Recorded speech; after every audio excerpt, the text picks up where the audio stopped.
Good morning, or depending when you're watching this, good afternoon, good evening, or good night. My name's Ross, and as always told, Out of Voice Radio. So today, we are looking at the pointless cards from the upcoming Forbidden Light expansion. Ladies and gentlemen, I pride myself on being a very optimistic chap. And at times I catch a bit of flack from people for being too optimistic, for saying that cards that aren't that good are actually useful. Well, today is that one time every couple of months where we don't. This is that video where the positivity ends, and I tell you that these cards suck, and they're pointless, and we don't need them. Ladies and gentlemen, it's time for the pointless cards from Forbidden Light, and the first one of these makes me so sad on my insides.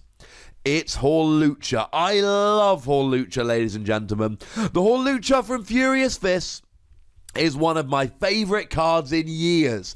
The free retreat, the 60 damage to an EX or a GX. Okay, to be fair, the ability meaning you couldn't hit for weakness kind of sucked. But other than that, this was a card that I absolutely adored, and I played in a bunch of decks, including my Donphan deck, which you probably won't be surprised to hear I loved.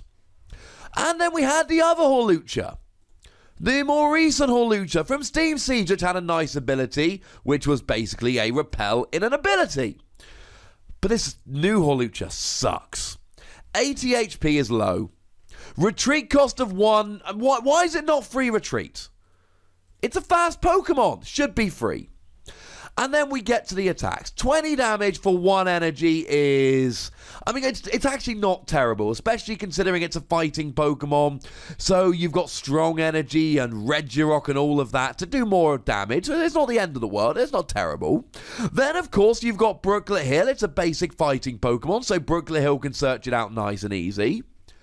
And then you've got an attack for free colourless energy, and you're thinking, hang on a second here. This could be useful. Maybe this won't be a terrible Pokemon. You'd be wrong. It is a terrible Pokemon. 80 damage for free energy, minus 20 for each colourless energy symbol in your opponent's retreat cost.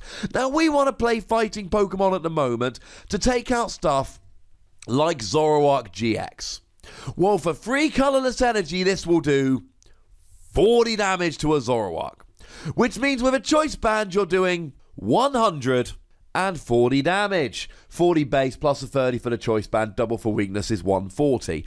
For free energy, you're not getting a KO on a Zoroark. Now, you give me a basic Pokemon attacking for colourless energy that can one-hit KO a Zoroark, and I'm going to give you a good tech card that might be played in a whole bunch of different decks. But this is embarrassing. It does 80 for free energy if your opponent has a free retreater. Come on. Come on. Okay, I will give you this. It will get a KO on the promo Tapu Koko, which has a weakness to fighting and free retreat. But if you're teching against that card, I think something's gone wrong. No, ladies and gentlemen, you've got an uninspiring 20 for 1 energy, and you've got an incredibly disappointing attack. Sorry, ladies and gentlemen, this card sucks. Diggersby. I'm not a huge fan of Diggersby. I like bunnies. I have 2 bunnies. I love them. The Bumblebee card from which it evolves is adorable. That's great artwork. But Diggersby... I mean, first of all, look at the attack cost. And yeah, it can use double colourless energy, and that's cute and all, not as cute as Bumblebee. But the attacks here, 60 damage for free energy. Now, it can be 100 damage for free energy if you discard the top 2 cards of your deck. Firstly, 100 for free energy on a stage 1 is fine, but you remember you're never hitting for weakness because it's a colourless Pokemon. And it's weak to Buzzwole because it's a colourless Pokemon. So you've got a terrible weakness, an expensive attack, and you got to discard the top 2 cards of your deck when it's already annoying enough that you're never hitting for weakness. Bad typing, bad weakness, 100 for free energy, and you've got to discard 2 cards from the top of your deck. If you really want to hit 100 for free energy on a colourless Pokemon, use Kamala. Because I tell you what, Kamala is amazing. And look how adorable he is. And it's a basic Pokemon. and it's got a lower retreat cost, and it's a basic Pokemon. Yeah, just use Kamala instead. Not a fan of this. How about your 4 energy attack? Ooh, you can use this for just 2 double colorless energy. Brilliant. Cheers for that. Flip a coin until you hit a tails. This attack does 80 damage times the number of heads. 2 double colorless energy, and you've got a 50% chance of doing nothing. Wow. Yeah, it's not particularly good. Now, do remember, of course, that you can always use a Victini from Guardians Rising. Then you've only got a 25% chance of doing nothing for 4 energy on a Stage 1 Pokemon. But honestly, ladies and gentlemen, when you combine the weakness, the never hitting for weakness, the expensive attacks, and the fact they don't actually do too much, Diggersby is basically a worse version of Kamala. And as adorable as Kamala is, and as brilliant as I think Kamala is as a Pokemon, it's not seeing any play whatsoever at the moment. Maybe I should try and change that. Either way, I don't like Diggersby. And another Pokemon I don't particularly like, the last one in this particular video. Like I say, I'm an optimist. I don't think there's many terrible cards in each set. Clawitzer. Oh my lordy, it's uninspiring. Now, good news is your weakness to grass is irrelevant because your terrible 180 HP means that both Golisopod and Tapu Bulu are getting one-hit KOs on you anyway, which, in a messed up kind of way, is kind of an advantage? Maybe? And then, what do we see? Retreat cost of 2 is the worst in the game. And then we see the attack. 1 water energy each. Oh, okay, this could work. And of course, I should mention, water Pokemon means Brooklet Hill. Water Pokemon means Aqua Patch, so you don't even have to attach an energy from your hand if you're not in the mood to do so. Lots of advantages here. Surely the attacks are going to be okay. Well, no, to be perfectly honest. 1 water energy. During your next turn, this Pokemon's sharpshooting attack does 120 damage. Okay, while you're hitting weakness on Volcanion, so maybe this means you can get a KO on Volcanion next turn. Maybe, and you technically can. Problem is, this is a Stage 1 Pokemon who, for 1 energy, means you can do something next turn. Ouch. Maybe it's going to be a well, it's not, to be perfectly honest. 1 water energy, 40 damage to one of your opponent's Pokemon.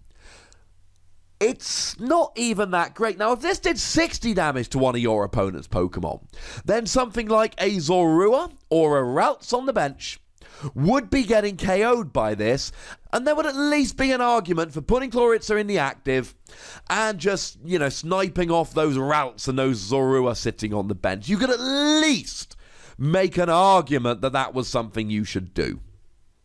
But the fact is, you can't even do that because you're hitting 40 to the bench. Now, hitting 120 to the bench for a single energy is good. But this is over 2 turns.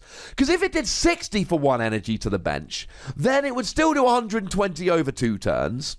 But you wouldn't have to wait 2 turns. Because turn 1 you haven't been able to evolve. So on turn 2, you set up for a turn 3 attack. And I'm sorry, but what is essentially a free turn attack doing 120 to the bench? Nah. No, ladies and gentlemen, no. Like I said, if this did 60 for 1 energy to the bench, I would really like it as a ha-ha-ha. I go first. By turn 2, I'm just getting rid of all your bench Pokemon because on my turn 2, you haven't had a turn to evolve. That would be useful. But 40 damage? I mean, come on, ladies and gentlemen. Come on. Now, I suppose I should at least mention that Clawitzer Break is a thing and is technically still in the format. And then 1 colorless energy. The defending Pokemon can't retreat during your opponent's next turn. During your next turn, the damage done to that Pokemon by attacks is increased by 120. I mean, no. I mean, to be fair, it means that Clawitzer's first attack is actually worse than using Lock-On on Clawitzer Break. But also, sooner or later, do some damage. Stop giving us these attacks that will do more damage eventually and just do some damage. Clawitzer Break really just does the same thing as Clawitzer does. And eventually you get to a pretty nice attack. but I assure you, ladies and gentlemen, it's not worth it. No, this is a very uninspiring Pokemon, which in a way is good because it fits my Pokemon that you shouldn't be playing video. I think an awful lot of Pokemon have a bit of potential. Have a fun attack or an attack that could be good under certain circumstances or whatever. But this, ladies and gentlemen, is not one of those Pokemon. It's just not fun. Sorry, ladies and gentlemen, I would love to tell you that any of these Pokemon were good, especially Hawlucha. I want Hawlucha to be good. I really want Hawlucha to be good. But unfortunately, that's not where we are. These Pokemon aren't good. And I don't think they're going to see play. And, okay, at least this is only a video I do once every couple of months. We'll be back to our usual level of positivity soon. But until then, ladies and gentlemen, it's time for your comments. So let me know down below, what do you think about this particular Pokemon, or these particular Pokemon, I should say. Let me know about all of them. Do you think they're good? Go nuts, but remember the rule. Be nice. Make sure you like this video, subscribe to this channel, follow me on Twitter at the Wassy, and Twitch for some live action at twitch.tv/PTCGRadio. If you want to support the channel, get some bonus podcasts and all that, head on over to patreon.com/PTCGRadio. But by far, the most important thing as always is to look after yourselves until next time. Thank you very much for watching. My name's Ross, and you've been watching PTCG Radio.